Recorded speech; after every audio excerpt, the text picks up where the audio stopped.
Hello, hello, hello, welcome back. Bienvenue à toi si tu nous rejoins pour la première fois en ce jour 9 de notre calendrier de l'Avent, 24 jours pour transformer ta carrière en 2025. Je suis Marie-Claire Ibali, je suis business, life, carrière coach, gestionnaire des ressources humaines, auteur de plusieurs ouvrages, dont le dernier, Gère ta carrière comme une entreprise. 3 fois cette clé de succès professionnel sort le 24 décembre 2024.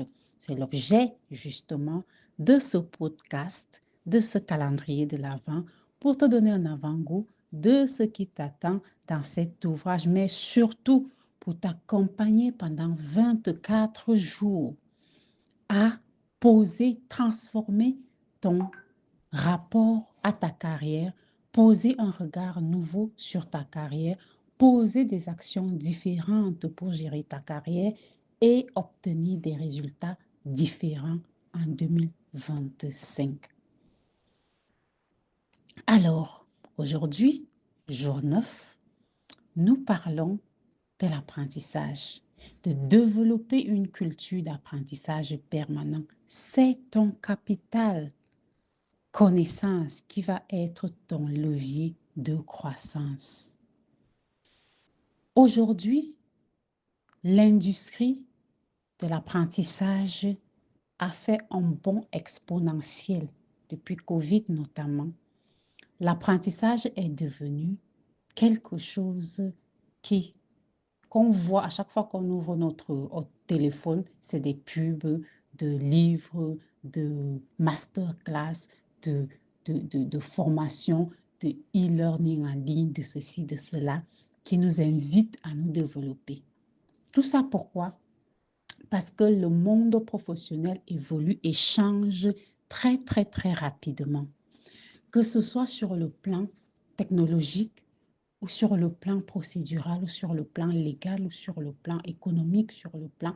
Bref, les choses changent très rapidement.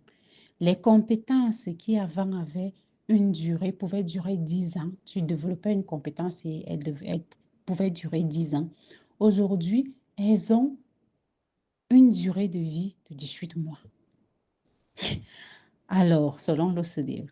Alors, quand tu as une compétence qui devient obsolète au bout de 18 mois, parce qu'elle n'est plus pertinente sur le marché, tu comprends que tu dois faire de l'apprentissage continu un allié. C'est ton levier de croissance.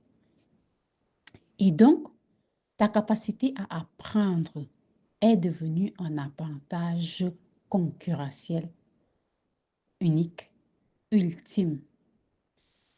L'apprentissage n'est plus une option, c'est une nécessité stratégique. Si tu veux que ta carrière grandisse, il faut que tu grandisses. Si tu veux grandir professionnellement, tu dois apprendre et grandir. Ce n'est pas optionnel. Si tu veux servir plus de clients, il faut que tu aies des compétences qui te permettent de servir ces clients-là.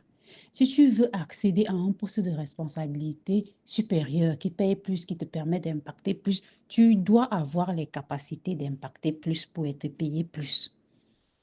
J'échangeais encore avec un ami aujourd'hui qui disait, quand une organisation te paye, accepte de te donner une certaine rémunération, ça veut dire qu'en fait, tu lui permets de gagner 30% plus que cela, au moins. Et donc, ou 3 fois plus que cela. Oui, il a dit 3 fois plus que cela. Ça veut dire que si une organisation te paye 10 000, tu lui fais gagner 30 000. Et donc, si tu veux qu'une organisation te paye 30 000, tu dois avoir les compétences qui te permettent de lui faire gagner 90 000. Et quand tu comprends ça, tu comprends qu'en fait, tes compétences doivent être tout le temps en train d'augmenter, d'évoluer. Je parlais encore de ça dans les chaussures de ces entrepreneurs. Si tu arrêtes de grandir, tu arrêtes de apporter de la valeur à tes clients. Tu deviens obsolète, ils vont chercher des gens qui continuent à grandir. Et quand je dis clients, ça peut être des clients qui te payent pour faire quelque chose comme ça peut être un employeur. Donc, développer cette culture d'apprentissage continu, ce n'est pas seulement accumuler des connaissances qui ne te servent à rien, c'est développer une agilité intellectuelle, développer des compétences stratégiques qui vont te permettre de t'adapter rapidement et de pouvoir apporter des solutions à tes clients. Et je répète, tes clients peuvent être des clients actuels qui te payent pour en échange de quelque chose ou un employeur. Et donc, pour pouvoir accompagner ta vision, tu as fait une stratégie. Dans cette stratégie, justement, il y avait une partie plan de développement. Ce plan de développement, tu dois également l'introduire dans ton plan d'action qui fait partie de la clé qu'on a vue hier. Et donc, ce plan de développement, tu le construis en faisant une cartographie de tes besoins. Tu dois identifier les compétences stratégiques de ton secteur, celles dont tu auras besoin dans les 12 prochains mois, dans les 24 prochains mois, dans les 36 prochains mois et ainsi de suite pour ta stratégie. Donc, toutes les compétences qui te permettent d'amener, de traduire ta stratégie en action. Dans les 5 prochaines années, tu dois les identifier. Et identifier les formations, les accompagnements, les coachings, les mentorings, les certifications qui vont te permettre de développer ces compétences-là, ou alors les projets que tu dois intégrer qui vont te permettre de développer ces compétences-là, ou les initiatives que tu dois prendre, les actions que tu dois poser qui vont te permettre de développer ces compétences-là. Parce qu'on peut se former ou développer des compétences de plusieurs manières. Et par conséquent, ça nous amène justement à ce que je voulais rappeler, c'est que tu dois diversifier tes méthodes d'apprentissage. Ça peut aller de la formation en ligne au podcast, au livre spécialité, au webinaire, formation, sommet, mentoring, coaching auquel tu peux accéder, regarder des vidéos sur YouTube, intégrer une communauté professionnelle en ligne, créer une communauté professionnelle. Bref, tu as des moyens divers d'apprendre, de grandir. Identifie celles qui sont les plus pertinentes pour la compétence que tu veux développer dans l'espace-temps alloué au développement de cette compétence-là.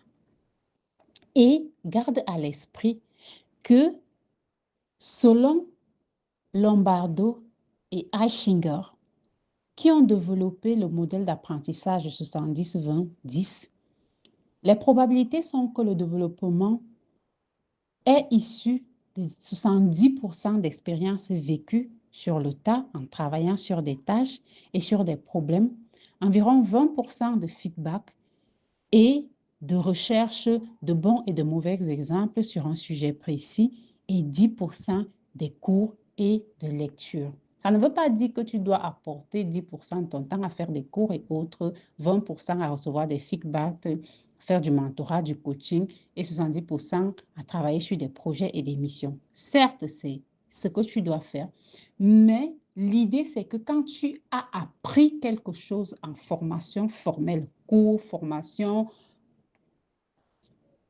livre que tu as lu, podcast que tu as suivi, masterclass, conférence, sommet, que tu transformes l'apprentissage là en action, en expérience, que tu poses des actions qui vont faire en sorte que cet apprentissage théorique s'inscrive dans ta mémoire pratique. Et donc, ça reste. Ça va te permettre d'apprendre d'une manière différente et de ne plus passer ton temps à oublier ce que tu as appris aussitôt que tu as fini de l'apprendre. Alors, ta mission, si tu l'acceptes, Ça va être de créer ton passeport compétences pour 2025. Tu vas, en fonction de, de ton plan d'action et de ta stratégie, lister 3 compétences prioritaires que tu dois développer pour permettre à ton plan d'action ou à ta stratégie d'être réalisée. Et tu vas identifier les ressources pour chacune de ces compétences à développer. Et tu vas échéancier la progression dans la formation sur la période dédiée. Et si ce sont des formations ou de développement de compétences qui nécessitent des budgets, tu vas budgétiser ça pour pouvoir les financer ou, mais aussi, si c'est possible, financer une partie et aller chercher un accompagnement auprès, si tu es salarié, auprès d'un employeur ou si tu es étudiant, peut-être demander une bourse pour cette formation, cette certification à laquelle tu as envie d'accéder. Donc, si tu ne planifies pas, tu ne le feras pas. C'est pour ça qu'on achète ou qu'on s'inscrit dans des formations auxquelles on ne participe jamais, parce qu'on ne planifie pas. If you fail to plan, you are planning to fail. Donc, mets ça dans ton planning et comme ça, tu pourras le faire. Rappelle-toi, comme le disait Albert Einstein, la seule vraie source de connaissance est l'expérience. Une fois que tu as appris, traduis cela en action. Et pour aller plus loin, offre-toi un exemplaire de Gère ta carrière comme une entreprise. On se retrouve demain, mais d'ici là, amuse-toi avec cet exercice. Prends bien soin de toi.